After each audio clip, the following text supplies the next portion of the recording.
The rain had stopped, but the mist still clung to the winding roads leading into Black Hollow, a forgotten town nestled deep in the Appalachian Mountains. The town had a history, one that travelers never understood until it was too late. Michael and Jenny had been driving for hours, lost somewhere between back roads and bad decisions. Their GPS had stopped working miles ago, and every turn seemed to lead them deeper into the fog-covered town. This place wasn't on the map, Jenny murmured, staring out at the empty streets.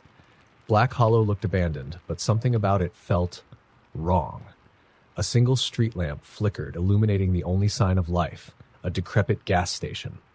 Its rusted sign creaked in the wind, swinging above a dimly lit storefront. "We need directions," Michael sighed, pulling into the lot. The bell above the door jingled as they stepped inside. The air was thick with the scent of dust and something faintly metallic. An old man sat behind the counter, his milky white eyes staring ahead. He didn't acknowledge them, didn't even blink. "Excuse me, sir?" Michael asked hesitantly. The old man's lips moved, but no words came out. Jenny reached for Michael's hand, squeezing it. Something about the silence, the way the old man's chest barely rose with breath, sent a chill down her spine. A voice, soft and scratchy, came from behind them. "You're not supposed to be here." They turned to see a woman in a tattered flannel dress, her hair hanging in limp, greasy strands. Her eyes were sunken, dark rings circling them like she hadn't slept in years. "We just need directions," Michael said. "You don't understand." The woman's voice trembled. "You need to leave, before dark." Michael and Jenny exchanged a glance. "Look," Jenny started, "we got lost. If you could just tell us the fastest way to the highway." "No." The woman's fingers curled into the fabric of her dress. "It's already too late." Behind them, the old man let out a long, rattling breath. The lights flickered, and the air in the room thickened. A deep, guttural growl echoed from somewhere in the store. Jenny grabbed Michael's arm. "We need to go." The old man's face twisted into something inhuman, his mouth stretching into an impossibly wide grin, revealing blackened, jagged teeth. His body convulsed, his spine cracking as he rose from his seat. Michael didn't hesitate. He grabbed Jenny's wrist and ran. They burst through the door, sprinting to their car. But the town had changed. The gas station was gone. The street was different. Old, rotted houses lined the road, their windows gaping like empty eye sockets. The fog had thickened, swirling around them, suffocating. The car. They had to get to the car. They turned. But it was no longer where they had left it. Instead, in its place stood an old, rusted pickup truck, its doors hanging open as if waiting for them. The street lamp flickered again. Then, a shadow moved. Something was coming. A figure emerged from the mist, its body hunched, dragging something behind it. It wasn't human. It had limbs that were too long, joints that bent the wrong way. The sound of bones grinding against each other filled the silence. Jenny screamed as the figure let out a shrill, ear-piercing wail. Michael grabbed her hand, pulling her toward the nearest house. The front door creaked open as if inviting them in. They had no choice. Inside, the air was thick with rot. The walls were covered in faded photographs, all of them showing the same thing. People staring, eyes hollow, faces twisted in terror. Some of the photos were old, their edges curled and yellowed. Others looked new, too new. A whisper came from upstairs. "Help me." Jenny's breath hitched. Michael shook his head. "No, we're not going up there." The whisper turned into a sob, then another. More voices joined in. Crying, begging. The floorboards creaked as something heavy shifted above them. Footsteps, slow, deliberate, moved toward the staircase. Then, silence. The air changed. It was no longer just damp, it was freezing. Their breath turned to mist in front of them. And then, the whisper was right behind them. "Help me," they spun around. A woman stood there, or what was left of her. Her face was sunken, her skin stretched thin over her bones. Dark veins pulsed beneath her flesh. Her eyes were black pits. Her jaw hung slack, trembling. She raised a skeletal hand, fingers curling. Michael grabbed Jenny and bolted for the door. It slammed shut before they reached it. The house groaned, the walls stretching and shifting. The photographs on the walls changed. Now they showed Michael and Jenny, their faces, their terror, frozen in time. A low chuckle filled the room. Then, the whispers turned into something else. A voice. Deep, guttural. "You belong to Black Hollow now." The lights went out. Darkness swallowed them whole. No one ever heard from Michael and Jenny again. But the next travelers who got lost on that same road, they found something in the gas station. A photograph. 2 new faces staring in horror, and behind them a shadow that didn't belong. Story number 2. The town of Ravenswood had always been quiet. Too quiet. Tucked away in the back roads of Pennsylvania, it was the kind of place travelers passed through without a second thought. But those who stayed, they never left. Ethan had heard the stories before. Whispers of disappearances, of people vanishing without a trace. But that didn't matter to him. He was only here for the weekend, stopping overnight on his way to visit his sister in New York. A cheap motel, a tank of gas, and he'd be gone by morning. The Ravenswood Inn stood at the edge of town, its neon sign flickering against the pitch-black sky. It was old, the kind of place that smelled of mildew and forgotten years. The clerk behind the counter barely looked up when Ethan walked in. A man in his 60s, his skin pale, his eyes dull. "Room?" the man rasped. "Just for the night," Ethan said, sliding his credit card across the counter. The man's fingers lingered over the card before running it through the machine. For a second, Ethan swore he saw something shift in the man's expression, something like pity. "Room 13. The man slid the key across the counter. "Don't open the window." Ethan frowned. "What?" The clerk didn't answer. He only turned away, his shoulders stiff. Shaking his head, Ethan took the key and made his way down the dimly lit hallway. The carpet was old, stained in places with things he didn't want to think about. The walls were covered in faded wallpaper that peeled at the edges. Room 13 was at the very end. The moment he stepped inside, he felt it. Something was off. The air was thick, stale, like no one had been in there for years. The lamp by the bed flickered when he turned it on. And then there was the window. It was large, taking up almost the entire wall opposite the bed. The curtains were already drawn shut, but the fabric trembled as if something was moving behind it. "Don't open the window." Ethan shook off the unease and tossed his bag on the bed. It had been a long drive and he was exhausted. He'd sleep a few hours and be gone before sunrise. Lying down, he closed his eyes. The tapping started almost immediately. Soft, rhythmic, against the glass. Ethan's eyes snapped open. Tap, tap, tap. His breath hitched. It was probably a tree branch, or maybe just the wind. But then something changed. The tapping grew louder, more insistent, and then the whisper. "Let me in." Ethan sat up so fast his vision blurred. Silence. The room was empty. The door was locked. He hadn't heard anyone outside. Just my imagination, he told himself. Just exhaustion. He lay back down. Tap, tap. His heart pounded. Slowly, he turned his head toward the window. The curtain moved, just slightly, like something had brushed against it. Ethan swallowed hard. He wasn't going to look. It was nothing. It had to be nothing. The whisper came again. "Let me in." No. His breath was shallow now, his fingers gripping the blanket. The curtain shifted again. Then, a shape. A shadow behind the fabric. Tall. Too tall. Ethan's body locked in place. He couldn't move. He couldn't breathe. The shadow pressed closer. The whisper turned into a low, wheezing breath, and then the curtain began to part. No. Ethan bolted upright, lunging for the lamp. He switched it on just as the curtain fell back into place. The tapping stopped. The whisper was gone. Shaking, he grabbed his phone. No signal. No Wi-Fi. Screw this. He wasn't staying. He shoved his belongings into his bag, his hands trembling. The motel clerk had warned him. Don't open the window. What the hell had been out there? He yanked open the door and froze. The hallway was wrong. The lights flickered. The wallpaper was peeling more than before, revealing something dark beneath it, something pulsing like rotten flesh. And the doors. They were all open now, every single room. Darkness yawned inside them. Deep. Endless. A sound rose from the blackness, whispers, so many voices, crying, begging, screaming. Ethan stumbled back, his breath coming in ragged gasps. The motel had changed, or maybe it had always been this way. A floorboard creaked behind him. Slowly he turned. The window was open. Cold air poured into the room. The curtains swayed gently. And then the whisper, right beside his ear. "You let me in." The lights went out. Ethan was never seen again. The next morning, the motel clerk found room 13 empty.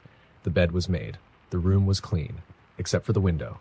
It was open, and on the glass, smeared in something dark, was a single handprint, small, childlike, and beneath it, written in jagged letters, "Let me out." Story number 3. The town of Coldwater had one rule. Never go near the well in the woods.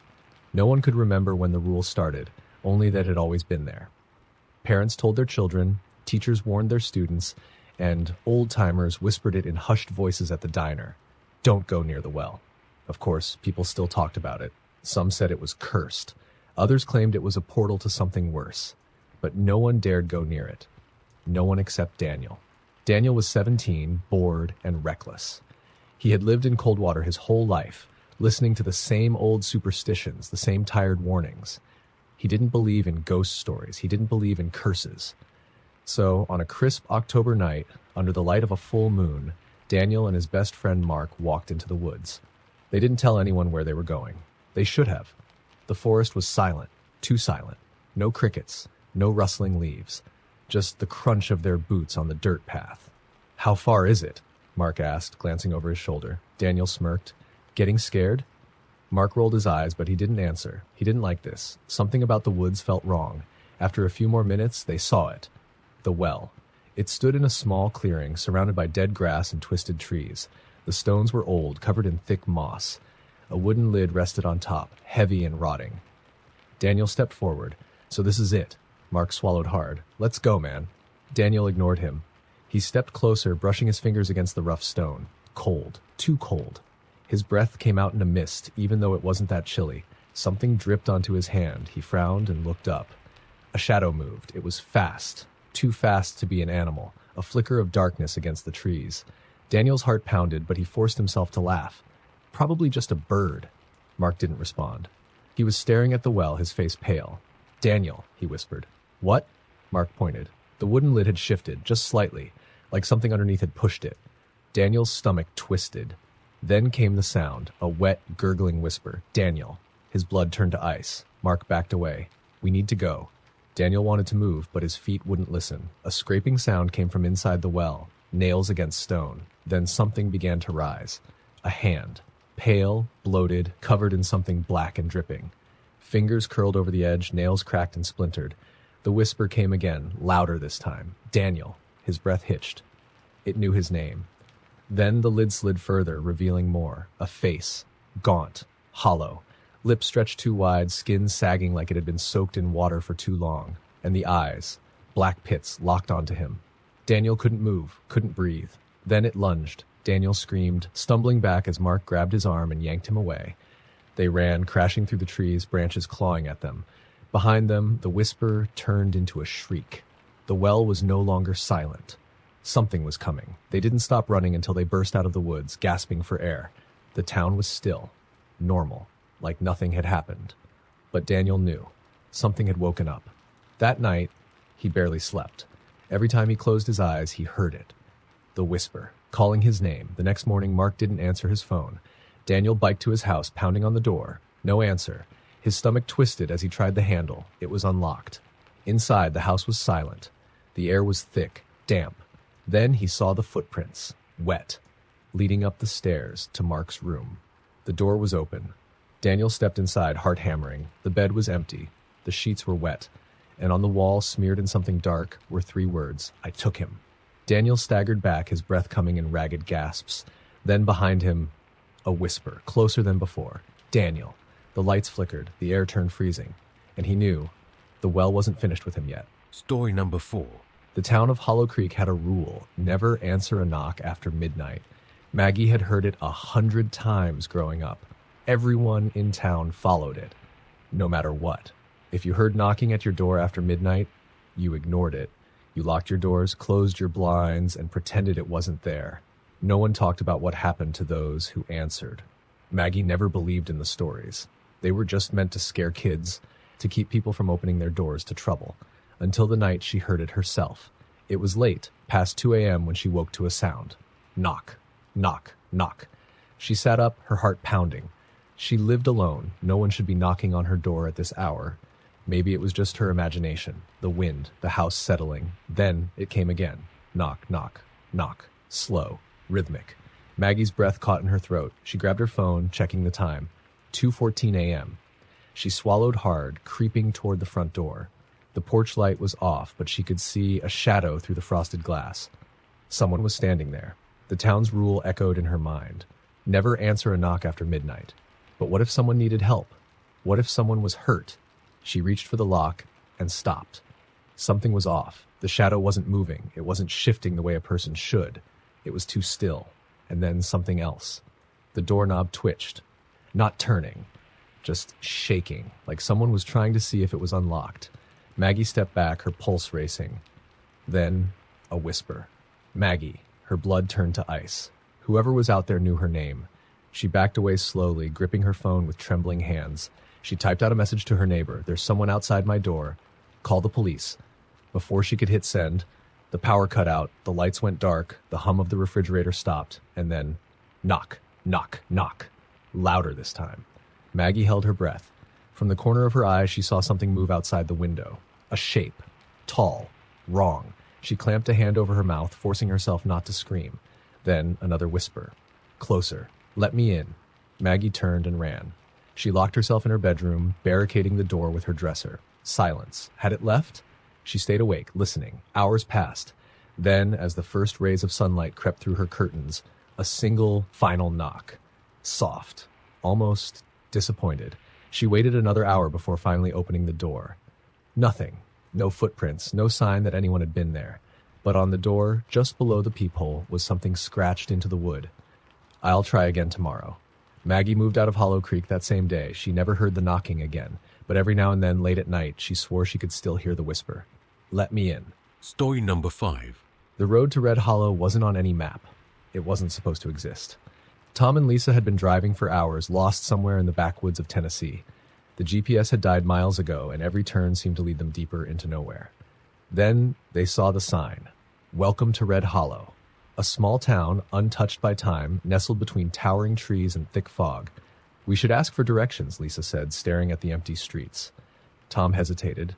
Something about the town felt wrong, but they had no choice. They pulled into a gas station. The old attendant behind the counter looked up as they entered. His eyes were pale, almost colorless. "You're not from here," he rasped. "No, just passing through," Tom said. "Our GPS died. Can you tell us how to get back to the highway?" The old man didn't answer right away. His gaze shifted to the window. The sun was setting. "You need to leave," he muttered. "Before dark." Lisa frowned. "Why?" The old man's fingers curled against the counter. "They'll be waking up soon." Tom forced a laugh. "Look, we just need directions." "I'm telling you to go." The man's voice trembled. Lisa tugged on Tom's sleeve. "Let's just go." They hurried back to the car, but as Tom started the engine, something caught his eye. A figure, standing at the end of the street, still, silent. Lisa followed his gaze. "Who is that?" The figure was tall, wrapped in something tattered. Its face was hidden. Then it moved. Not walked, moved. 1 second it was at the end of the street, the next it was closer. Lisa gasped. "Go, now!" Tom hit the gas. The car roared to life, speeding down the road. But the town had changed. The buildings seemed older, more decayed. The streets twisted, turning into dead ends. The sign they had passed on the way in was back in front of them. "Welcome to Red Hollow." Lisa's breathing quickened. "How did we?" Something slammed against the car. A hand. Pale. Twisted. Clawing at the window. Tom swerved, tires screeching. The figure loomed outside, its face still hidden. But its mouth, too wide, too sharp. Lisa screamed as more figures emerged from the fog, silent, watching. And then they all moved at once, rushing toward the car. Tom floored the gas, speeding through the streets. The figures kept coming, their limbs bending in unnatural ways. Then a road, a real road. Tom didn't hesitate. He veered onto it, the car shuddering as they left the town behind. The figures stopped at the edge, watching. Breathing hard, Tom drove until Red Hollow was nothing but a memory. Only when they reached a gas station miles away did they finally stop. Lisa checked her phone. The GPS was working again. Tom exhaled, gripping the wheel. "We're never talking about this again." Lisa nodded. Then she noticed something on the window. A handprint. Too long. Too thin. And below it, scratched into the glass, "See you soon." Story number 6. The town of Blackwater had a rule: never take the last grave. The cemetery sat on a hill at the edge of town, its tombstones old and worn, some so weathered the names had disappeared. But there was one grave, always left open. An empty plot, a hole waiting to be filled. It didn't matter how many people died, there was always one grave left unclaimed. No one in town talked about it. No one questioned it. Until the night Jacob did. He was new to Blackwater, a city guy who moved for cheap rent and a fresh start. He didn't believe in small-town superstitions, so when he walked past the cemetery on his way home from the bar and saw the open grave, curiosity got the best of him. He stepped closer, peering inside.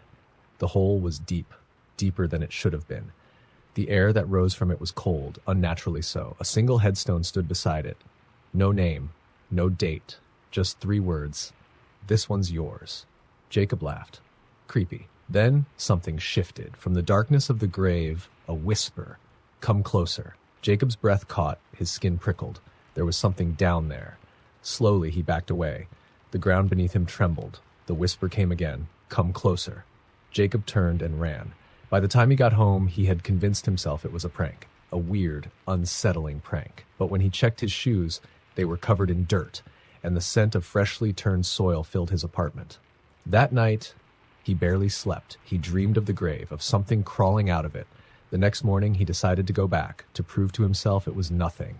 But when he reached the cemetery, the grave was gone. No hole, no headstone, just undisturbed grass, like it had never been there. Jacob laughed nervously. Maybe he had imagined it. Maybe it was the alcohol. Then he saw it. A new grave, freshly dug, a new headstone. And this time, it had a name. Jacob Miller, his full name, his birth date. And beneath it, today's date. Jacob stumbled back, his breath coming in ragged gasps. Something whispered behind him. Come closer. A hand, cold, rotting, clamped over his shoulder and pulled. Darkness swallowed him whole. The next morning, the townspeople passed the cemetery on their way to work. The grave was filled, the headstone remained, and at the very edge of the cemetery, a new grave had appeared. Empty, waiting. Because in Blackwater, there was always one grave left unclaimed. Story number 7. The town of Grayson had a legend. If you heard your own voice calling you from the woods, you never followed. Will didn't believe in legends. He was staying with his uncle for the summer, a quiet break from college life. Grayson was small, surrounded by thick forests, the kind of place where everyone knew each other. Stay out of the woods after dark, his uncle had warned. And if you ever hear your own voice calling from the trees, don't answer. Will had laughed it off. You trying to scare me? His uncle's face remained serious. I'm trying to keep you alive. Will didn't listen. One night, while walking home from a friend's house, he heard it, a voice, faint, drifting from the trees. Will. He froze. It sounded like him. Exactly like him. A perfect copy. A chill crept up his spine. Hello? Silence. Then, Will, come here. His own voice, deeper in the woods. Something was wrong. The way it spoke. The way it stretched the words too long, like it was learning how to say them. His uncle's warning echoed in his mind. Never follow. Never answer. Will turned, forcing himself to walk away. But the voice followed. Don't ignore me. Closer now. Then, leaves rustling, twigs snapping. Something was coming. Will ran. His heart pounded as he reached the porch, slamming the door shut behind him. He locked it, his breath ragged. Silence. Then, from the other side of the door, a knock. Soft, rhythmic. Will, let me in. His own voice. He backed away, the doorknob rattled. Then, a single whisper, right against the wood. You don't belong here. The porch light flickered, and just like that, it was gone. The next morning, Will told his uncle everything. His uncle only nodded. It chose you. What does that mean? His uncle sighed. It'll keep calling. Every night it wants you to follow. If you do, you don't come back. Will's blood ran cold. How do I stop it? His uncle didn't answer. That night, as the clock struck midnight, Will heard it again, right outside his window. Will, come outside. The glass frosted over. A shadow moved just beyond the trees, waiting. And Will knew it wasn't going to stop. Story number 8. The town of Ashwood had a secret. Once a year, someone vanished. No sign of struggle, no goodbye, just gone. People whispered about it. Some said the town was cursed. Others believed something lived in the old mine at the edge of town. The entrance had been sealed for decades, but the disappearances always happened near it. No one went near the mine, until Sam did. Sam had only lived in Ashwood for 6 months. He had heard the stories, but he wasn't afraid. Then his coworker Jessie disappeared. She had been at the diner the night before, laughing, eating fries. And by morning, gone. Her car was still parked outside her apartment, her keys on the counter. It was like she had walked away from her life. Sam couldn't shake the feeling that something wasn't right. That night, he walked to the mine. The air was thick, heavy, like the woods were holding their breath. The mine's entrance was still sealed, a wall of rusted metal and broken boards. But the boards had been disturbed. Something had pushed them from the inside. A whisper drifted from the darkness, soft, beckoning. Sam, his blood ran cold. He knew that voice. Jessie. He stepped closer. Jessie? The whisper came again. Help me. His heart pounded. She was inside. She had to be. Sam grabbed a loose board, yanking it free. The opening was barely wide enough to squeeze through, but he did. Inside, the air was damp and cold. The tunnel stretched into the black, deeper than it should have. Footsteps echoed ahead. Light flickered. Sam pulled out his phone, the glow barely piercing the darkness. Then he saw her. Jessie stood at the end of the tunnel, facing the wall, motionless. Something was wrong. Her head twitched, her limbs jerked like a puppet on invisible strings. Slowly she turned. Her eyes were gone, just black, empty holes. Her mouth stretched too wide. Sam staggered back. Jesse's lips curled into a grin. "You shouldn't have come." The light on his phone flickered, then died. In the darkness, he heard them. Not just Jesse, dozens of voices, all whispering his name. Hands reached from the black, pulling. The next morning, the town awoke to another empty apartment. Sam was gone. His car was still outside, his keys on the counter, just gone.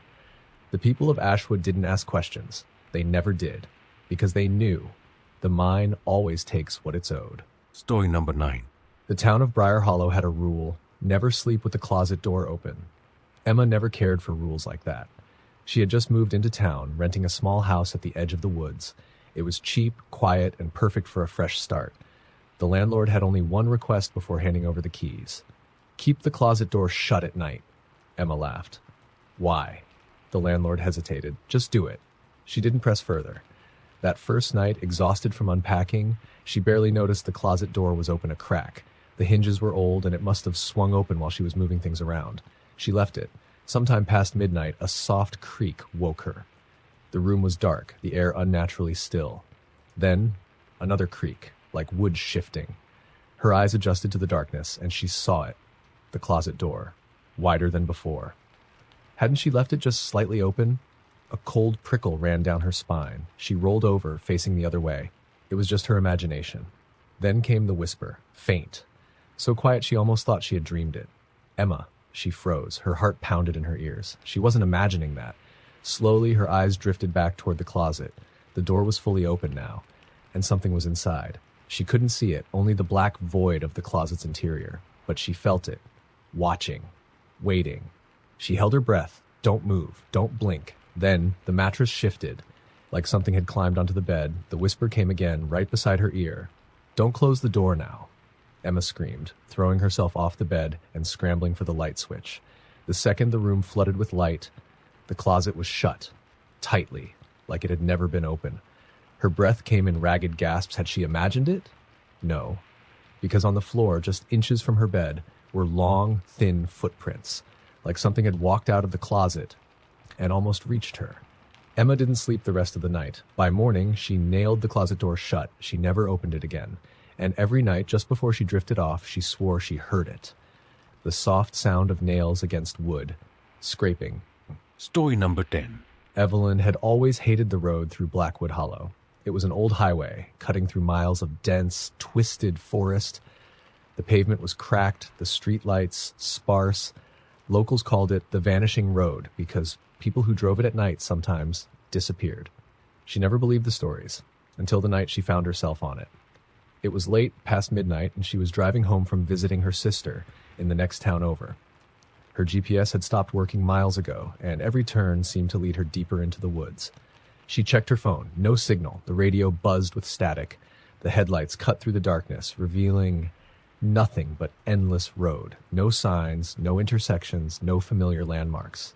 Something felt wrong. She had driven this way before, but the road seemed longer. Then, a figure appeared in her high beams. A woman, standing in the middle of the road. Evelyn slammed the brakes, tires screeching as she jerked the wheel. The car skidded to a stop just inches from the woman. Heart pounding, she gasped for breath. The woman didn't move. Evelyn blinked, trying to process what she was seeing. The woman was barefoot, wearing a thin white dress that clung to her body like she had been caught in the rain. Her long black hair hung in tangled strands over her face. Something was off. Evelyn rolled the window down slightly. "Are you okay?" The woman tilted her head, slowly, unnaturally. Then she smiled. Her lips stretched too far. Evelyn's stomach twisted. Every instinct screamed at her to drive. The woman took a step forward. Evelyn threw the car into reverse. The woman took another step. Evelyn pressed the gas, the car lurching backward. The woman was still there, smiling. Then her mouth moved, forming words Evelyn couldn't hear. She reached for the door handle, and Evelyn locked it. A second later, the woman's face changed. Her grin vanished. Her eyes, wide, black, empty, stared at Evelyn as she lifted one hand and slammed it against the window. A sound, not a knock, a crack, like bone hitting glass. Evelyn screamed, slamming the gas pedal. The car shot backward, nearly fishtailing off the road. She yanked the wheel, spinning the car around, her headlights sweeping over the trees. The woman was gone. Evelyn didn't stop. She sped down the road, not daring to look in the rearview mirror. But then, a whisper, soft, inside the car. "Keep driving." Her blood ran cold. She gripped the wheel, forcing herself not to look. Another whisper. Closer. "Don't stop." Her hands trembled. Her breath came in quick, sharp gasps. She glanced at the rearview mirror and nearly lost control of the car. The woman was in the back seat, her face inches from Evelyn's, grinning. Evelyn screamed and slammed the brakes. The car skidded to a stop, her head whipping forward against the steering wheel. Silence. Trembling, she turned around. The back seat was empty. The doors were still locked. She forced herself to breathe. It wasn't real. It couldn't be real. But when she looked back at the road, the woman was standing there again, waiting. Evelyn clenched her jaw, gripping the wheel. She wasn't playing this game. She yanked the gear shift, flooring the gas. The car roared forward. The woman didn't move. Not until the last second. Then she vanished. Evelyn didn't stop. She drove faster than she ever had, the road stretching endlessly ahead of her. And then, lights. A gas station. Her heart nearly burst with relief. She pulled in, screeching to a stop, throwing the car into park. She stumbled out, gasping, her hands shaking. The clerk inside looked up. "You okay, ma'am?" Evelyn could barely nod. She turned back to her car, and her breath caught in her throat. The back window was fogged over. And written in the condensation, "That was fun." Evelyn never took the Blackwood Hollow Road again, and she never drove at night. But sometimes when she's alone in her car, she swears she can still hear a whisper from the back seat. "Keep driving."